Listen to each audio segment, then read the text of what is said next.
Welcome back to another episode of 5G Tech Talk. I'm your host Daryani, and today we are taking a closer look into the fascinating topic of 5G base station architecture. In this episode, we will broadly explore the two types of architecture, standalone and non-standalone, and discuss their significance in the evolution of 5G technology. So let's get started. To kick things off, let's talk about the conventional name of base stations in each technology. First, what we mean by 5G NR or new radio. This is a global standard for a unified, more capable 5G wireless air interface. Anyways, we will cover the air interface part very much in detail. For now, remember that this 5G new radio refers to the 5G air interface. In 4G, where we refer 4G air interface as E-Ultra air interface. Second naming convention are in 5G, base station is known as a G Node B, next generation Node Bs. This is in contrast to a 4G base station, which is known as an E Node B, evolved Node B. Give some background. This term Node B was first started from the 3G technology.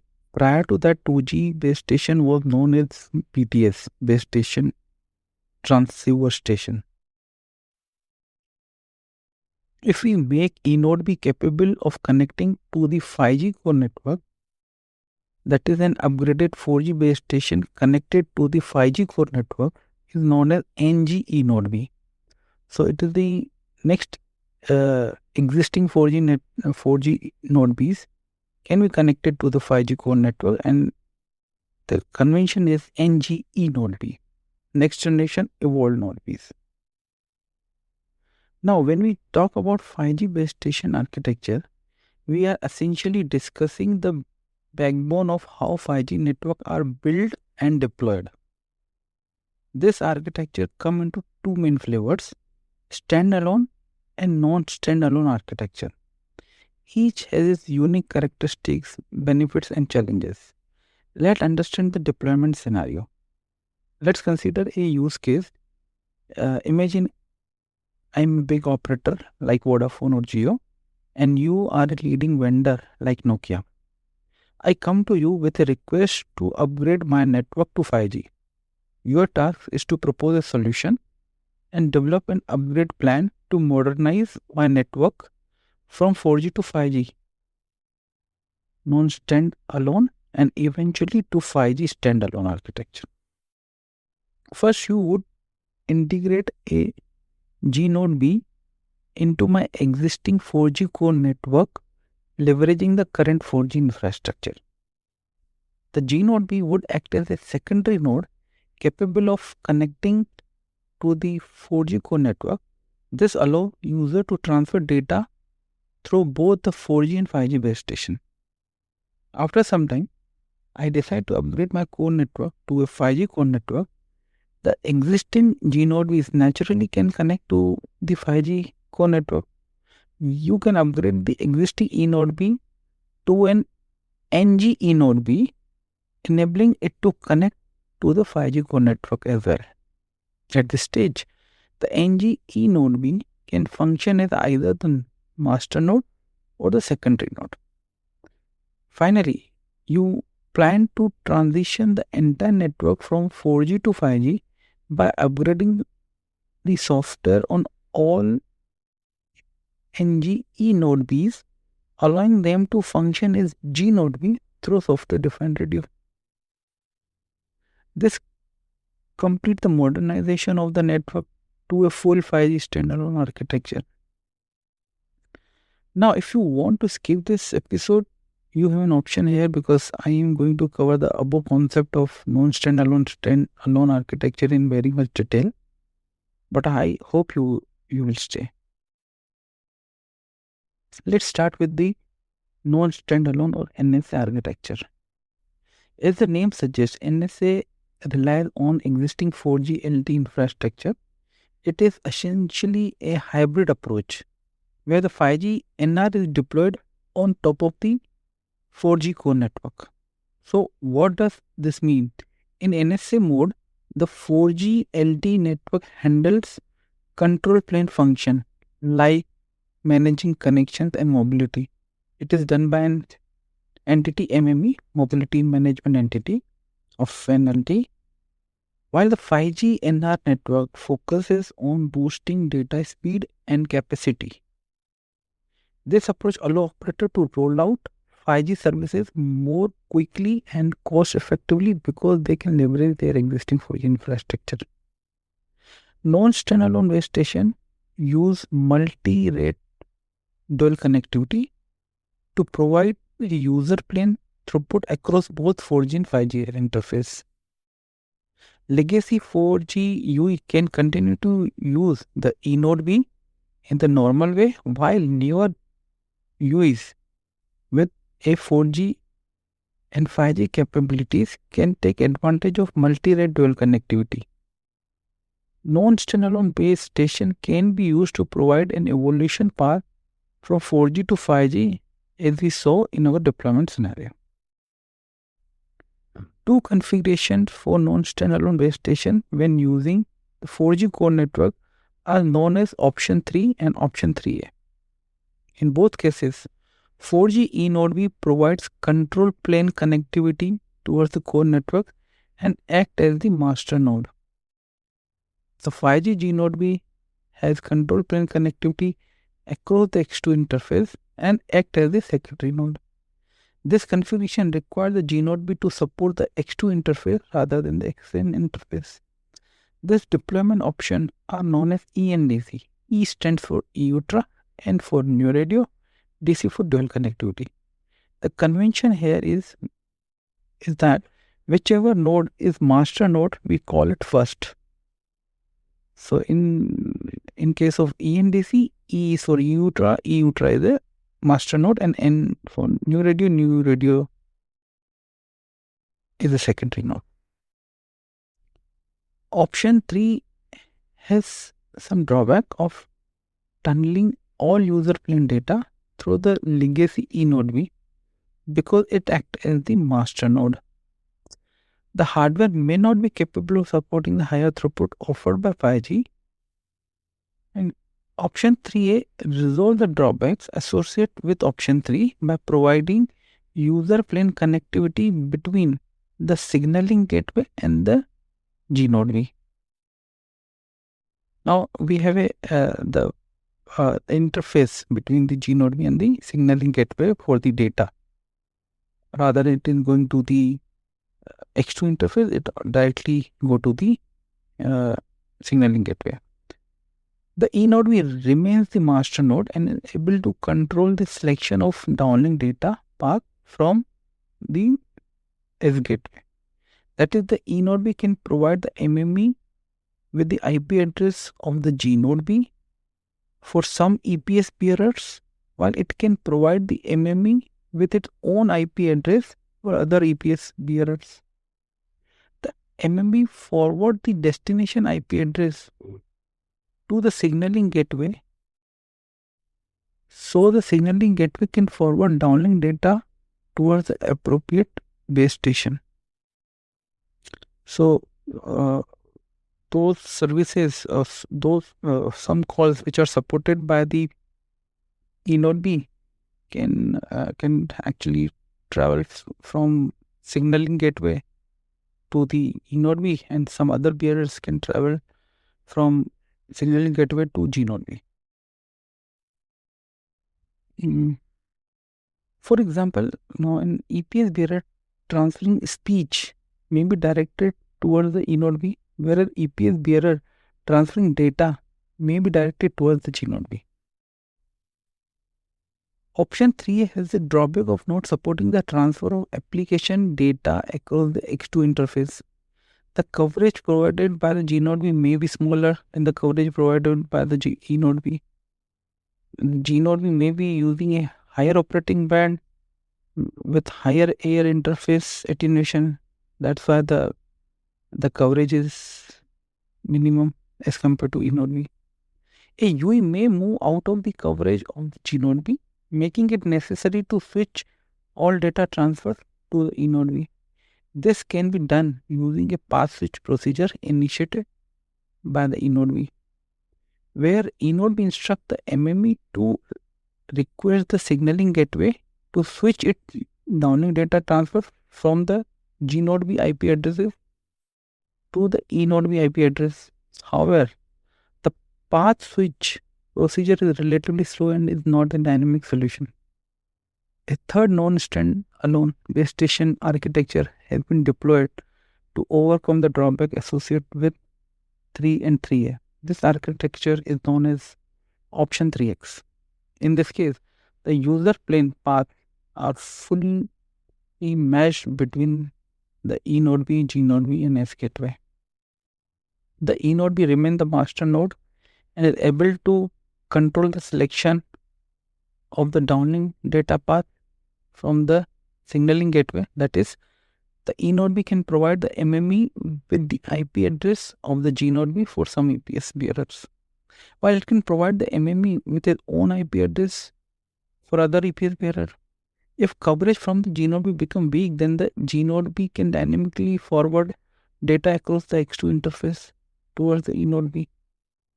Now let's see the two non-standalone base station configuration using the 5G core network. This configuration are known as option 4 and option 4A. In both cases, the 5G node B provide control plane connectivity towards the core network and act as the master node. The next generation E node B, NG E node B, has control plane connectivity across the XN interface and act as the secondary node. These configuration requires the NG E node B to support the XN interface rather than the X2 interface. Also has to support the NGU interface toward the user plane function. This deployment option are known as NEDC, New Radio Ultra Dual Connectivity. In the case of option 4A, the NG E node B, which is the secondary node, has to support the NGU interface toward the user plane function. To further configuration for non-standalone base station using the 5G core network, this configuration are known as option 7 and option 7A. In both cases, the next generation E node B, NG E node B, provides control plane connectivity towards the core network and act as the master node. It supports the control plane interface NGC, user plane interface NGU, and XN interface. The G node B has control plane connectivity across the XN interface and act as the secondary node. This deployment option are another variant of ENDC, that is E-Ultra New Radio Dual Connectivity. They are similar to the option 3 and 3A, but the 4G core network is changed to 5G core network, and the X2 interface become XN interface. If you asked which deployment option I would prefer, then I would go with ENDC option, that is E node B act as a master node. And I personally prefer option 3A or 3X when we have 4G core network, and option 7A when we have a 5G core network. NSA was the first step for many carriers to introduce 5G. It is particularly useful in urban areas where the density of user demands higher data speeds, but where full 5G coverage might not yet be possible. But as we look forward the future, the real promise, the 5G lies in the standalone or SA architecture. Unlike NSA, standalone 5G does not rely on 4G LD network. Instead, it operates independently with its own 5G core network, which allow for full utilization of 5G capabilities. What does this mean for the end user and in the industry as a whole? Well, with standalone, we see lower latency, higher reliability, and the ability to support a massive number of connected devices. It is a foundation for truly transformative applications like autonomous vehicles, smart cities, and advanced industrial automation. The, the standalone architecture introduced the 5G core network, which is built on a cloud native architecture. This design enabled better network slicing, which allow operator to create multiple virtual network on a single physical network infrastructure. Each slice can be tailored to specific things like ultra reliable low latency communication or massive machine type communication. Let's consider the two standalone base station architecture. These are known as option 2 and option 5. Both architectures have base station which connect to the 5G core network. The option 2 architecture is based upon a G node be connected to the 5G core network. The G node B uses the new radio air interface and signaling protocol towards end user device. The G node B connect to an access and mobility management function AMF for control plane signaling with the 5G core network. The G node will be connected to a user plane function for the transfer of application data. The G node B are interconnected using the XN interface. The G node B can be connected to one or more AMF. The G node B select an initial AMF for each V. Connectivity towards the AMF is based upon the next generation control plane NGC interface. The G node B can be connected to one or more UPF, similar to the signaling gateway UPF. Here is similar to the S gateway, right? The session management function SMS select an UPF for each video sessions. Connectivity towards the UPF is based upon the next generation user plane NGU interface. This interface uses the GPRS tunneling protocol user plane GTPU to transfer application data belonging to video sessions.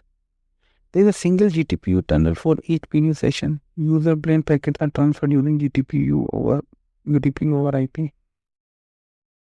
Now come to the option 5. The option 5 architecture is based on the next generation E node, which NG E node be connected to the 5G core network. That is, an upgraded 4G base station is connected to the 5G core network.